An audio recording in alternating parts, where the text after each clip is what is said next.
Good evening to all our viewers. Namaste. This is Dr. Aparna. I am your emotional healing synergist. That is, I am an Ayurvedic psychotherapist, a passionate infopreneur, edupreneur, and medical writer. Today, on my pursuit to address, promote, and propagate Ayurveda and psychotherapy globally, I'm going to discuss on stress. So we've heard of this word a lot of times. This is a common problem people face, and clients come to us with stress, and stress. So today we are going to discuss what is stress, what are the causes of stress, is stress any good, what are the signs and symptoms of stress, what are the effects of stress on body and mind, and what are the types of stress with some case studies. See, I've divided this session of stress because it is a huge topic. I've divided into two parts. Today I'll be discussing all these, and in my next session on stress I would be discussing on tips and tricks and the methods to manage stress and what we do to manage stress. So let's get started. So, stress, stress, the word itself is giving stress probably for a few people. See, stress in the context of human psychology refers to the body's response to demands or pressures from the environment. It is a natural and instinctive reaction that evolved to help individuals cope up with challenges or threats. Stress can be triggered by various internal or external factors and can affect people both mentally and physically. So stress can affect both body and mind. But actually, stress is a natural body's response to demands or pressures from the environment. So it is instinctive. So we are going to know now that what is normal stress and what is abnormal stress. So the definition of stress, so stress as a mental health condition means stress is a state of mental or emotional strain resulting from adverse or demanding circumstances. So it involves the body's physiological and psychological response to challenges, often causing feelings of tension, anxiety, and a sense of being overwhelmed. So, there are two types of stress in general. Like, what is normal stress? There is something called eustress, and there is something called distress. Is stress any good? So, eustress and distress are two types of stress that individuals experience in response to various situations. While both involve the body's physiological and psychological responses to stressors, they differ in their nature, effects, and overall impact on an individual's well being. So, let's explore each in detail. So, what is eustress? See, eustress is a positive form of stress that arises from beneficial and stimulating situations or challenges. Eustress is often referred to as good stress. That means that the stress which is normal and the stress which is productive, or the stress which is good, because it can have a positive impact on individuals performance, motivation, and personal growth. So eustress is a positive form of stress. So if you ask me what is eustress, so what happens when you have eustress? So eustress can develop motivation and focus. you Eustress can act as a powerful motivator, pushing individuals to take on challenges and strive for success. The anticipation of a positive outcome can enhance their focus and determination.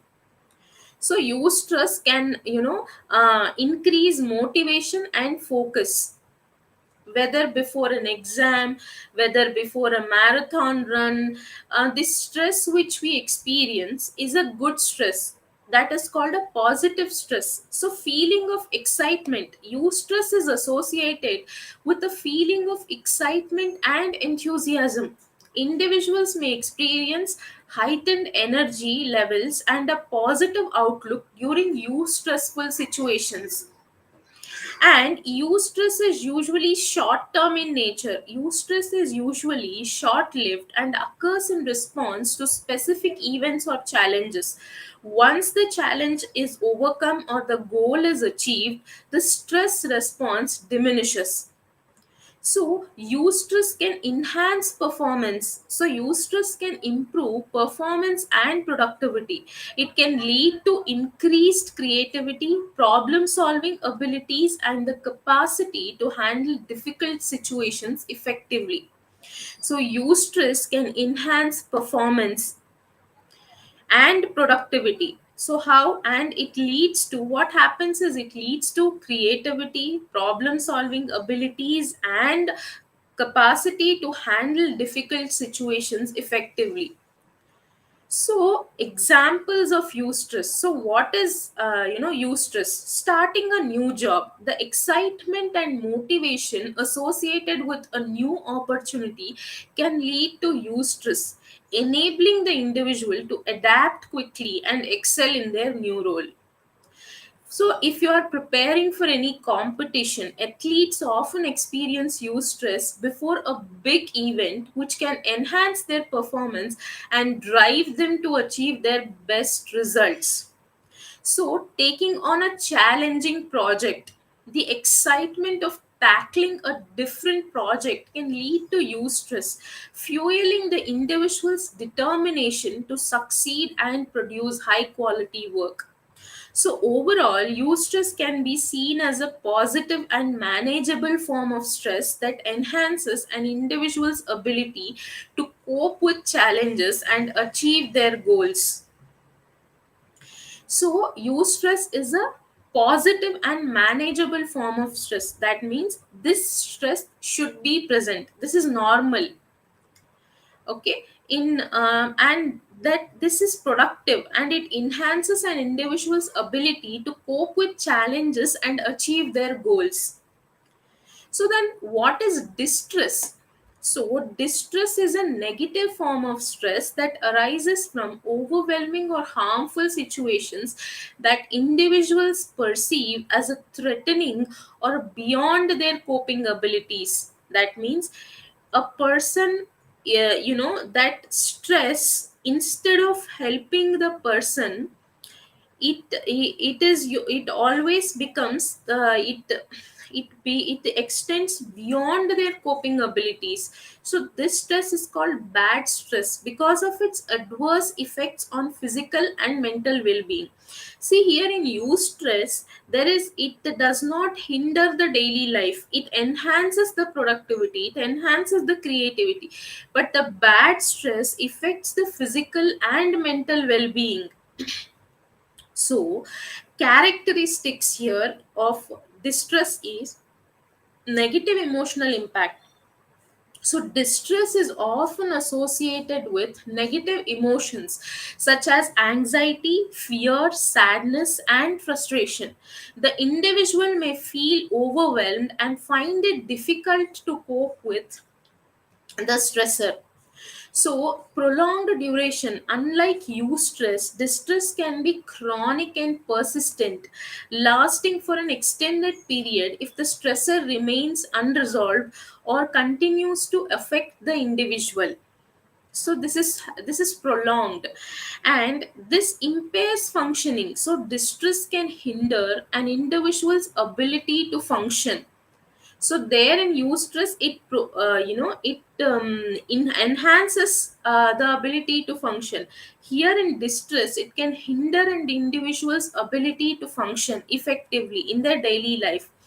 It may lead to difficulties in concentration, memory, decision making, and problem solving. So, adverse health effects, long term distress can have detrimental effects on physical health, leading to conditions such as high blood pressure, weakened immune system, and increased risk of chronic diseases. So these also impacts the health. So it has adverse health effects. So like conditions such as high blood pressure, weakened immune system, increased risk of chronic diseases. So, what are the examples of distress here? So, financial problem, struggling with mounting debts, unemployment, or financial insecurity can lead to distress impacting the individual's mental health and overall well being. Or loss of a loved one. The death of a family member or close friend can lead to profound distress as the individual navigates through grief and bereavement. And chronic work stress, prolonged work related stress. We all experience work stress some or the other time. Usually it happens, but if the work stress is prolonged, such as excessive workload, continuous excessive workload, lack of job satisfaction, or conflicts with the colleagues can result in distress, affecting both the individual's professional and personal life. So summarize, eustress and distress represent two distinct forms of stress with varying impacts on an individual's life. So, while eustress can be beneficial and lead to personal growth, distress can have adverse effects on physical and mental health.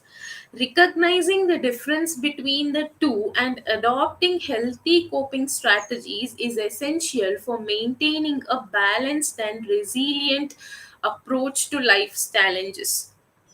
So, eustress and distress. See, eustress, as I said, is a positive form of stress. So it can also be, it can be experienced during events such as getting married, even while you are getting married or starting a new job, or you are pursuing challenging goals. Eustress helps individuals. You can experience eustress in all these circumstances. So eustress helps individuals feel motivated, excited, and focused, and it is usually considered as manageable and beneficial. So we have a case study here. There is a marathon runner.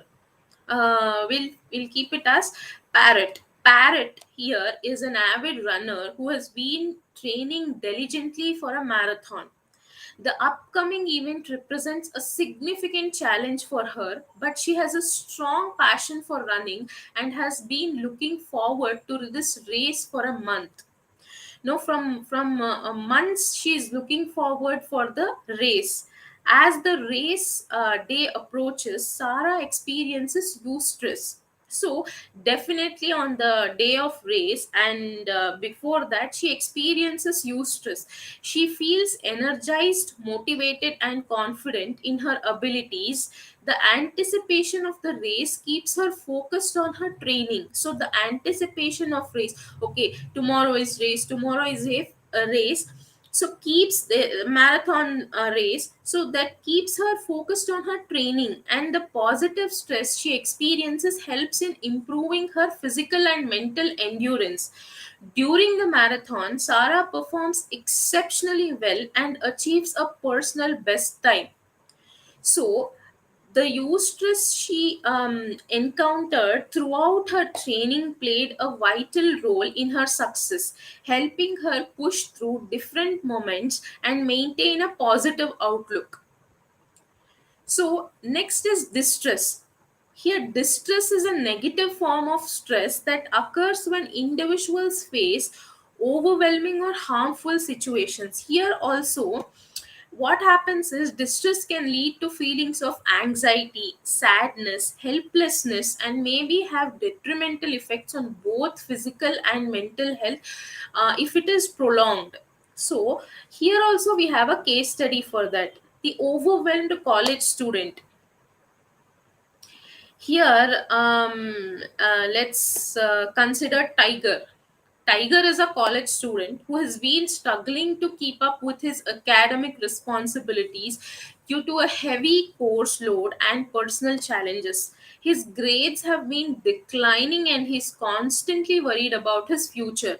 The stress of academic expectations combined with financial difficulties and strained relationships with the family and friends start to take a toll on his mental well being.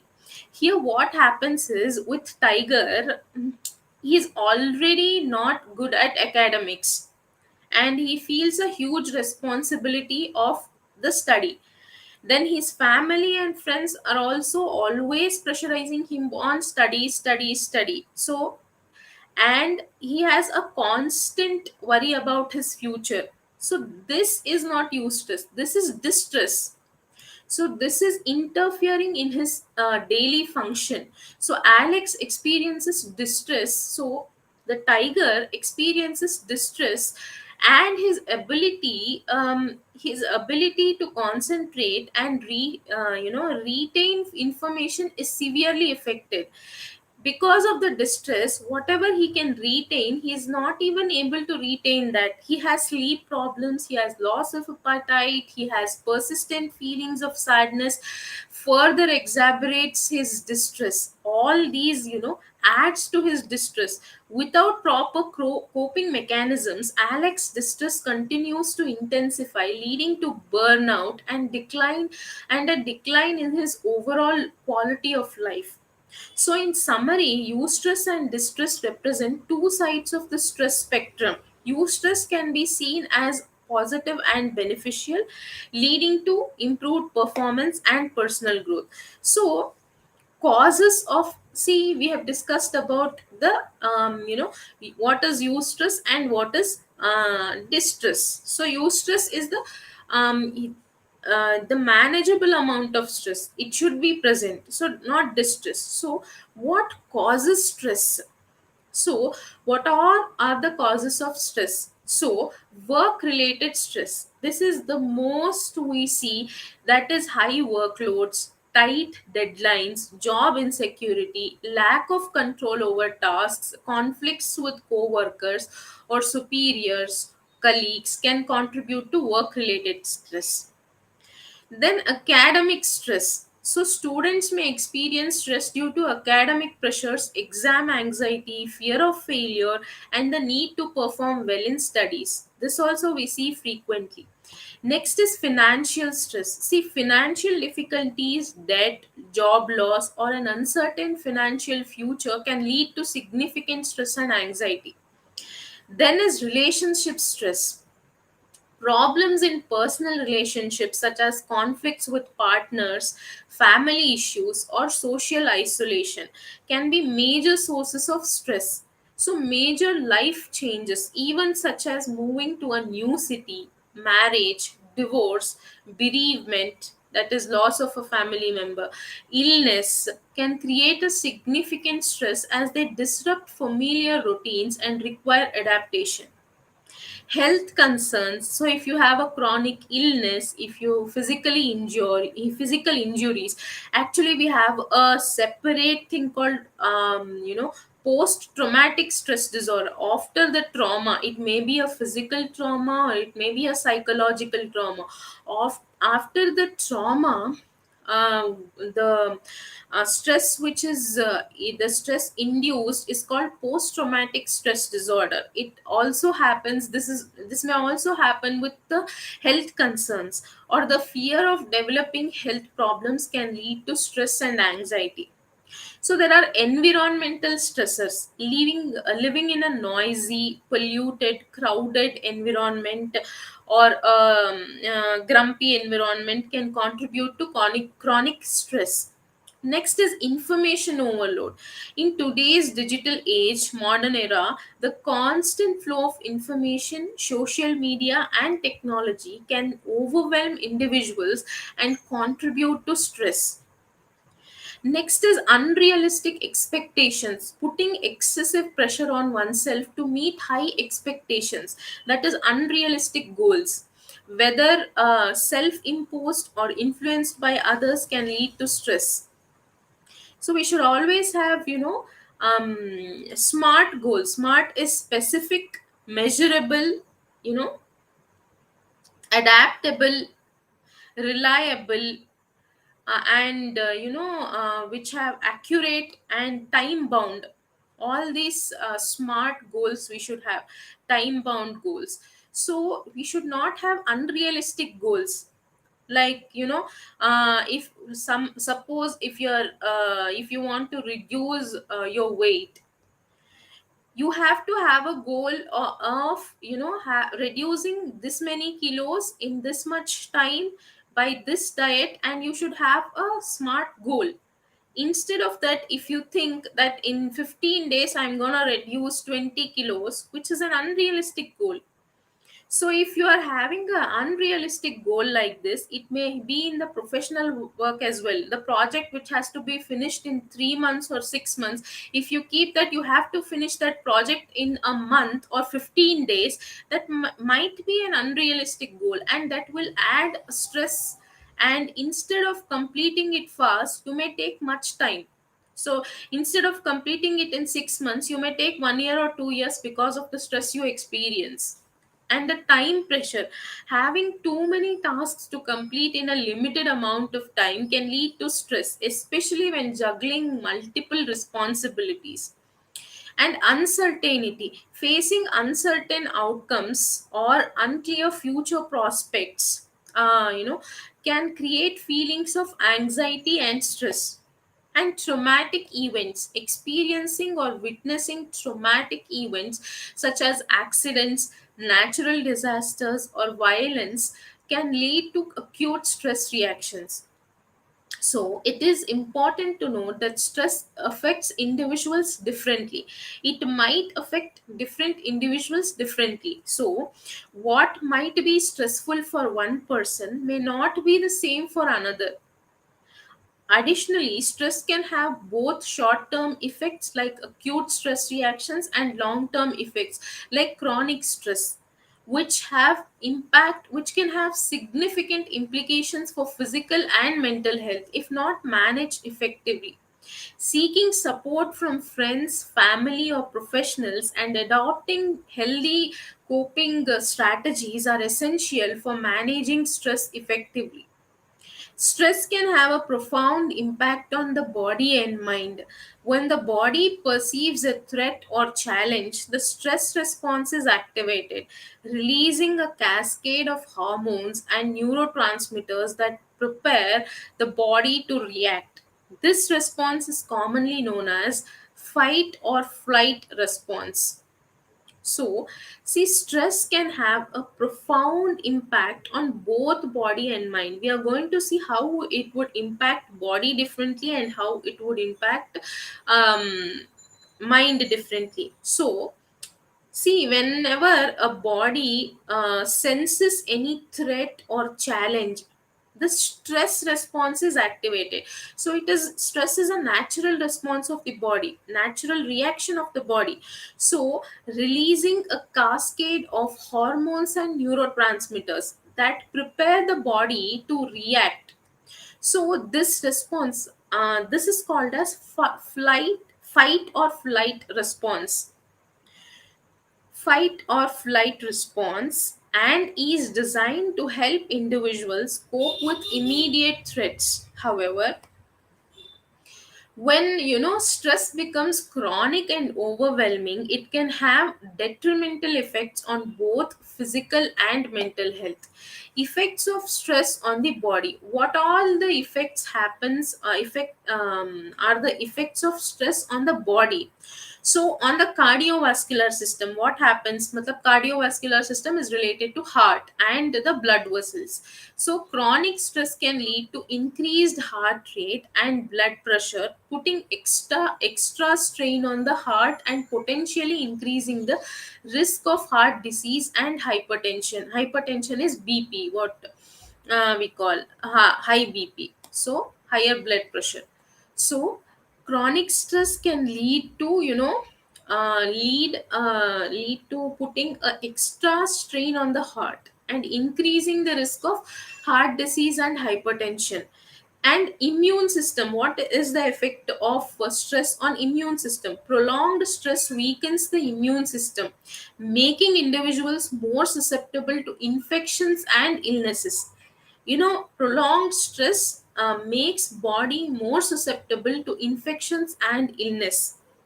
What happens to the digestive system? Stress can cause gastrointestinal issues such as stomach aches. You can have abdominal pain, diarrhea. People might have loose stools, or people might experience constipation. It can also exacerbate conditions like irritable bowel syndrome. There's a syndrome, I think some of you might have heard of irritable bowel syndrome. So it also exacerbates, that is, it increases irritable bowel syndrome. So, and what are the effects of stress on musculoskeletal system? See, stress can lead to muscle tension and pain, contributing to conditions like tension headaches, back pain, and muscle spasms. So and it can trigger headaches, backaches, and muscle spasms. So what are the effects of stress on respiratory system? Stress may exacerbate respiratory conditions like asthma, and cause shallow or rapid breathing. It might decrease breathing, it might increase breathing.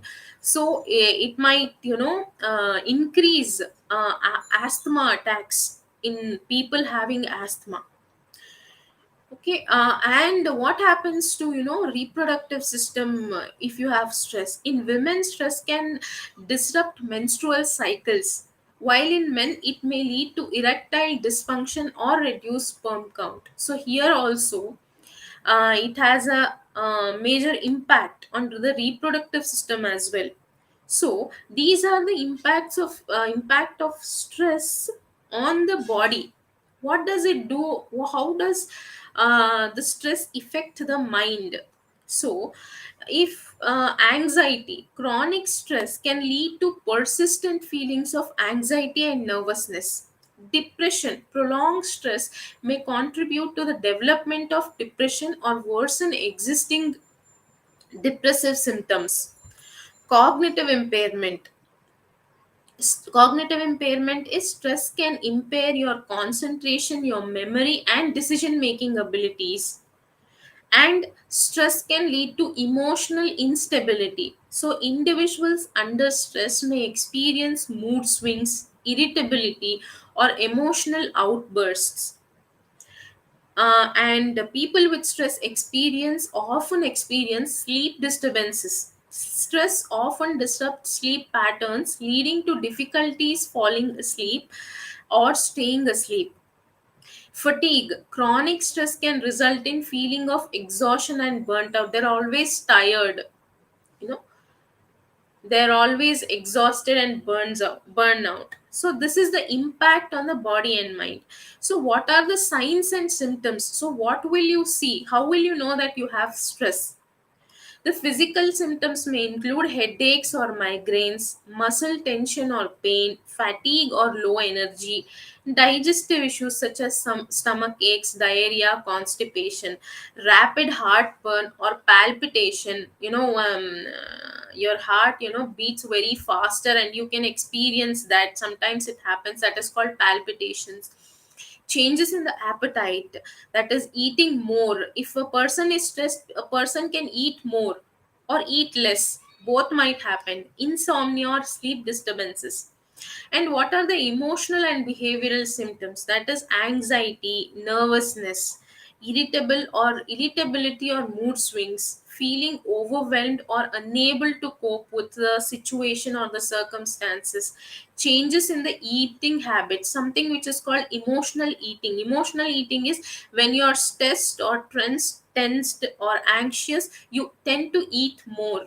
that is called emotional eating. Even though if you're not hungry, you're eating. So that is changes in the eating habits. Social withdrawal or isolation, you don't feel like going to social gatherings or social meetings, may it be personal or professional. Procrastination or difficulty completing tasks. So what you do is you postpone. Procrastinating is postponing, or you feel you experience very much difficulty in completing tasks. And increased use of alcohol, drugs, tobacco as coping mechanism to cope with stress. People get addicted to alcohol, nicotine, that is smoking and drinking, and drugs.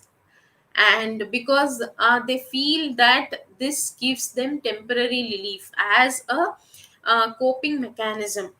So, and what are the cognitive symptoms? So difficulty concentrating, difficulty in making decisions, difficulty in remembering, memory problems, constant worry and overthinking and negative thinking or pessimism, or constantly thinking negative. So, it is important to recognize these signs and symptoms of stress and take proactive steps to manage it effectively. Engaging in stress reducing activities like exercise, mindfulness, hobbies, socializing, and seeking support from friends, family, and mental health professionals can help alleviate the negative impact of stress on both body and mind. So,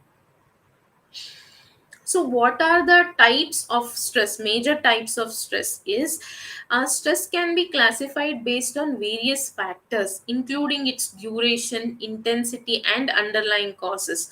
So, stress can be classified into various types. One type I said, eustress and distress. This is another type. So generally stress is categorized into three main types, that is acute stress, episodic acute stress, and chronic stress. So acute stress, anything acute is short term and immediate. Acute means um acute stress is the most common and short term form of stress. It is the body's immediate reaction to a specific event or situation that is perceived as threatening or demanding. This type of stress is typically brief and resolves once the perceived threat or challenge has passed. So it resolves, usually it resolves once the threat when or the challenge has passed. So it is acute stress is the common and short term form of stress. It is the immediate reaction or the instinct reaction to a specific event or a situation or a circumstance. Okay, circumstance. So examples of situations that can trigger acute stress, including giving a presentation, while taking a test, or while encountering a sudden dangerous situation. All these situations may cause acute stress. So episodic acute stress. What is episodic acute stress? Is episodic acute stress refers to a pattern of experiencing acute stress frequently. People who frequently find themselves in stressful situations or who are constantly under pressure may experience episodic acute stress. This pattern of stress is often characterized by individuals who are always in a rush, tend to worry excessively, and have difficulty organizing their lives. It can lead to feelings of being overwhelmed and may contribute to health issues if not managed properly. So this episodic acute stress is, this acute stress may happen once, but the episodic acute stress is a pattern. This happens every time you give a presentation, every time you take a a test. People who frequently find themselves in stressful situations or who are constantly under pressure, so these people may experience episodic, means the one episode of stress like that. This pattern of stress is often characterized by individuals who are in a rush, tend to worry excessively, overthinking, and have difficulty organizing their lives. This type of stress, may contribute to health issues if they are not managed properly. If they are not treated, it can lead to health issues as well. It can affect both body and mind. And the next form is the most serious and damaging form, that is chronic stress. Chronic stress is the long lasting form of stress. It is the most damaging form of stress as well.